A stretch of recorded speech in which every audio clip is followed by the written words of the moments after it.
আচ্ছা, বাইতুল মোকাররম মসজিদে কেন আসছেন?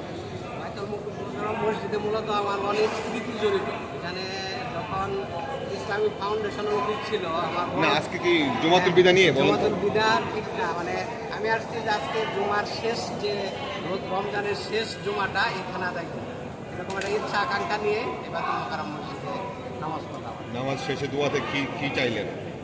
আল্লাহ পাক আমাদের সবাইকে যেন নেক হায়াত করে, আমাদের সবাইকে যেন ভালো ইমান কামান দেয়। এমনকি আমরা যারা মুসলিম সমাজ, সারা বিশ্বে যে মুসলিমদের যে নির্যাতন হচ্ছে, এই নির্যাতন থেকে যেন আমরা আল্লাহ পাক আমাদের সফল কামনা করি। শেষ দিনে জুমাতুল বিদায় বা কি চেয়েছেন আগামী দিনের জন্য?